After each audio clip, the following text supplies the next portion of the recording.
Pourtant, c'est lui qui m'a piégée. Les amis, écoutez mon histoire et dites-moi si j'ai tort ou pas. S'il te plaît, John. Tu es mon frère jumeau. Elle ne verra pas la différence. Aide-moi, couche avec ma femme et fais de moi un père. Jude est marié depuis 5 ans. Sa femme n'a jamais eu d'enfant. Et maintenant, elle commence à soupçonner que le problème vient de lui. Désespéré, il pense que seul son jumeau peut le sauver. Un soir, Jude va encore plus loin. À genoux devant Princesse, il la supplie d'accepter de coucher avec son propre beau-frère, John. Qu'est-ce qui ne va pas chez toi, Jude? Comment veux-tu que je couche avec ton frère? Tu es malade dans ta tête. Sous le choc, Princesse refuse catégoriquement. Du moins, c'est ce qu'elle laisse paraître. Enfant, Jude et John étaient inséparables. Ils jouaient ensemble, partageaient tout. 2 jumeaux unis par un lien très fort. Mais entre leurs parents, rien n'allait plus. Les disputes se multipliaient jusqu'au jour où leur mère décida de se séparer de leur père. Après la séparation, les jumeaux vivaient avec leur mère. Mais chaque week-end, ils allaient au manoir de leur père, un politicien riche et influent.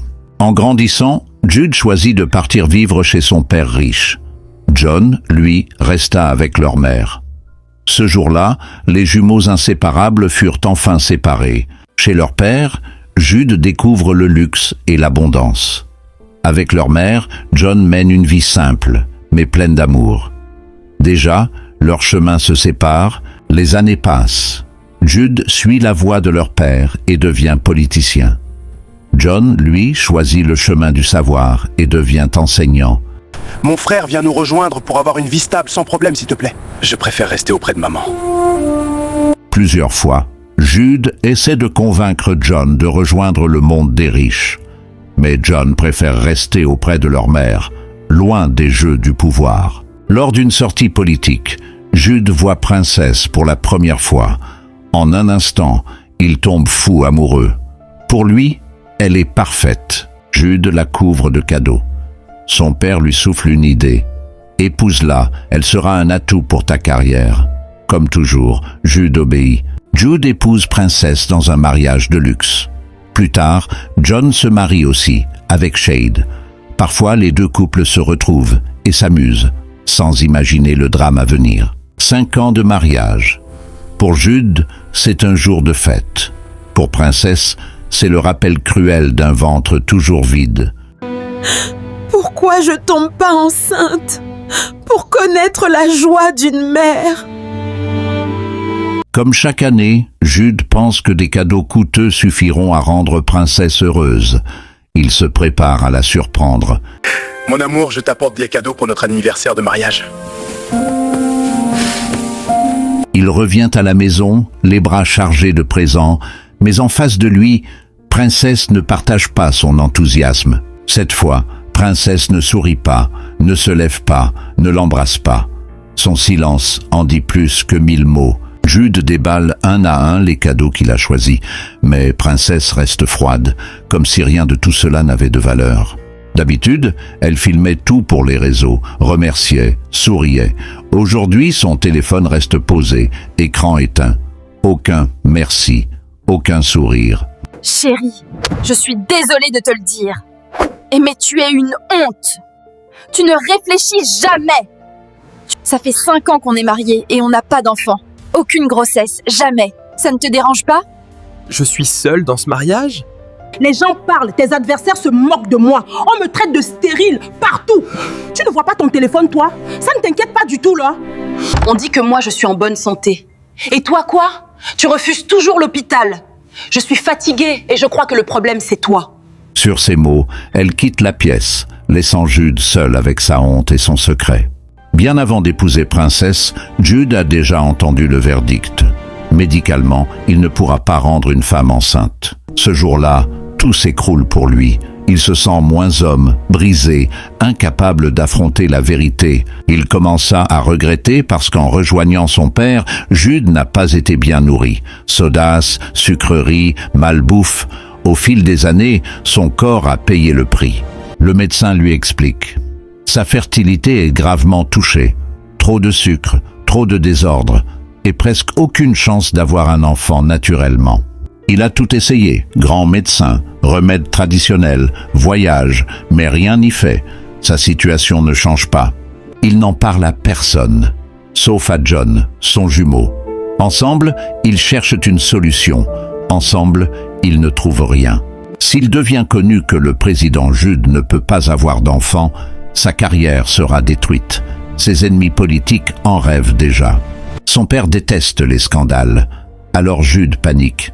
Il faut que j'agisse vite, sinon tout va s'effondrer. C'est là que germe son idée la plus dangereuse. Les paroles de Princesse tournent en boucle dans la tête de Jude. 5 ans sans enfant, et tous les regards pointent vers lui. Il le sait, s'il ne fait rien, sa carrière, son mariage, sa fierté, tout risque de s'effondrer. Pourtant, son frère jumeau, en seulement 3 ans de mariage, John a déjà 3 enfants. Pour Jude, c'est clair, son jumeau est la preuve vivante de ce qu'il ne peut pas être. Alors, une idée folle germe en lui. Et si son propre frère jumeau devenait la solution en donnant un enfant à Princesse à sa place? Il sait que c'est moralement dangereux, presque impensable. Mais la peur du scandale et de la honte le pousse à franchir la ligne. Finalement, Jude tranche. Il ira voir John à l'école. Coûte que coûte, il va lui demander l'impossible. Un après-midi ensoleillé, il se rend dans la petite école où travaille John, le cœur lourd et la gorge serrée. De son côté, John mène sa vie tranquille de professeur, loin des manigances politiques de son frère. Quand John le voit débarquer à l'école, il est étonné. Jude ne vient jamais le voir au travail. Sa visite cache forcément quelque chose. Après quelques politesses, Jude pose les mots « John, je suis venu pour quelque chose de très important, et tu es le seul qui puisse m'aider. » Tu sais que je t'aime, tu es mon frère. Et tu es le seul en qui je peux vraiment avoir confiance. Il lui rappelle ce fameux problème dont il lui avait parlé des années plus tôt, ce secret qui n'a jamais disparu. John essaie de le calmer. Il connaît une docteure traditionnelle, des plantes, des remèdes. Il est persuadé qu'il existe encore une solution. Mais Jude secoue la tête. « J'ai tout essayé, John. Grand médecin, remède, rien n'a marché. Toi, tu es ma seule solution. » Alors, il le dit clairement. Il veut que John partage le lit de Princesse, juste une fois, pour lui donner un enfant. John est sous le choc. Pour lui, c'est impensable. Il refuse aussitôt. « Je ne peux pas faire ça, Jude. Ne me demande jamais ça. » Mais Jude insiste, presque à genoux. Il parle d'humiliation, de honte, de moquerie, et supplie son jumeau de le sauver juste une seule fois. Fatigué de l'entendre supplier, John finit par céder. Il accepte.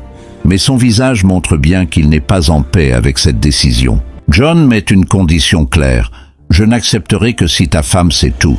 Je ne veux pas la tromper. » Jude promet de lui parler.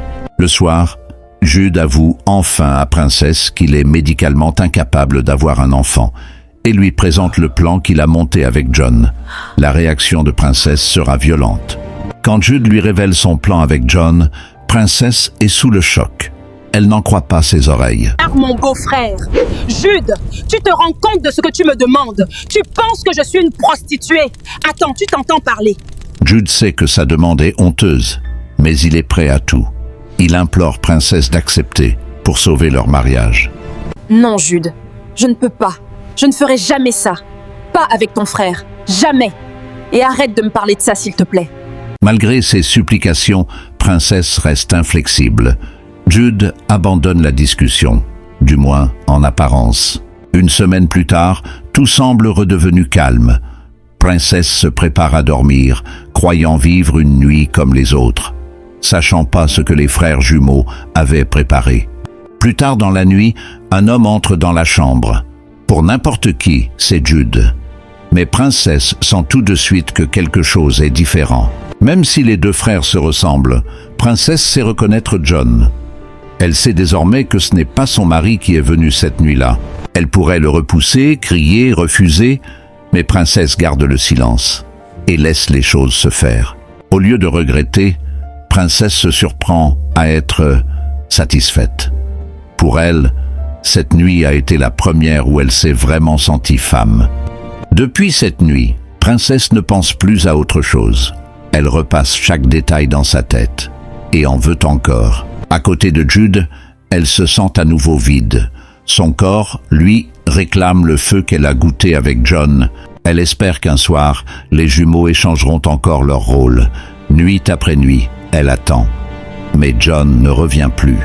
Un jour, elle tranche. Si la montagne ne vient pas à moi, j'irai à la montagne. Elle sait exactement où trouver John. Elle se rend directement dans le bureau de John, à l'école, comme si c'était la chose la plus naturelle du monde. Je sais que c'était toi cette nuit. Sans tourner autour du pot, elle le regarde dans les yeux. « John, ne fais pas semblant. Je sais que c'était toi dans ma chambre cette nuit-là. » Pris au piège, John finit par admettre, puis lâche une phrase qui change tout. « Dis-moi la vérité. Est-ce que tu as aimé ?» À sa grande surprise, Princesse ne se fâche pas. Elle avoue qu'elle a adoré et qu'elle en veut encore. Jude, dit-elle, est son exact opposé.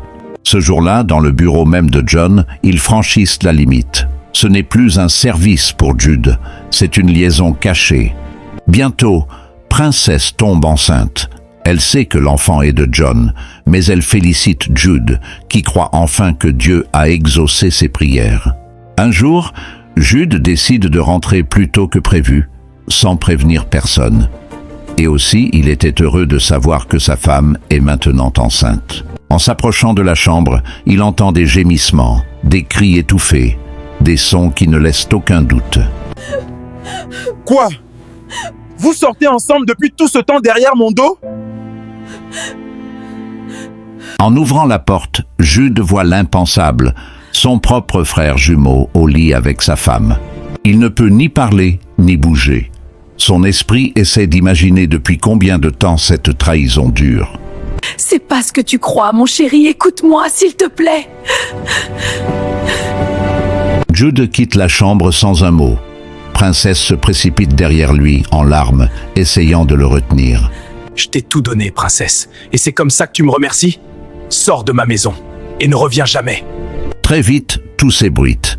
Le divorce est prononcé, un scandale éclate, même sa carrière politique en souffre. Mais Jude ne s'en soucie plus. Quand les parents tentent de réconcilier les jumeaux, la vérité sur la jalousie de John finit par éclater. John finit par tout avouer. Il a toujours jalousé Jude, son accès à l'argent du père, sa vie de luxe. Pour lui, coucher avec Princesse, c'était sa vengeance. Quant à Princesse, elle se retrouve seule, enceinte, sans mari, sans soutien. Elle retourne à la galère qu'elle avait fuie, mais cette fois avec un lourd secret à porter. On ne répare jamais un mensonge par un autre mensonge. Jude avait un problème médical. Au lieu d'assumer et d'en parler franchement à sa femme et de chercher des solutions propres, adoption, FIV, vie sans enfant, il a construit tout son mariage sur le secret et la honte. Résultat, il a perdu sa femme, son frère, sa réputation. La vérité fait parfois mal, mais le mensonge détruit tout. Le mariage n'est pas un terrain d'expérience immorale. Proposer à son propre frère de coucher avec sa femme, c'est déjà détruire la dignité du mariage. Même si l'idée vient de la douleur ou de la pression sociale, il y a des limites qui ne se franchissent pas. Quand on ouvre la porte à ce qui est interdit, on ne contrôle plus les conséquences. La trahison vient souvent de ceux qu'on croit les plus proches. John a accepté de rendre service, mais en réalité, il nourrissait depuis longtemps une jalousie contre Jude. Il a profité de la faiblesse de son frère pour se venger. Moralité: si tu n'arrives pas à régler tes rancœurs, un jour elles te pousseront à faire le pire contre les tiens. L'amour sans fidélité n'est que de l'intérêt. Princesse n'aimait pas vraiment Jude. Elle aimait son argent. Elle a accepté le confort, mais dès qu'elle a trouvé mieux sexuellement avec John, elle a trahi sans scrupule. Résultat, elle a tout perdu. Quand on se marie pour l'argent, le statut ou le plaisir, sans loyauté ni valeur, on finit souvent seul. La pression du regard des autres est un piège. Les moqueries, les rumeurs, la peur d'être traité de stérile ont poussé Jude à faire des choix insensés. Beaucoup détruisent leur foyer pour sauver la face devant les gens. Or, Ce sont ces mêmes gens qui vont se moquer quand tout explose. Merci d'avoir regardé la vidéo, j'espère vous avez apprécié. N'oubliez pas de partager et de vous abonner sur le compte africain 225. La prochaine fois, je vais prendre le nom des bavards et des absents.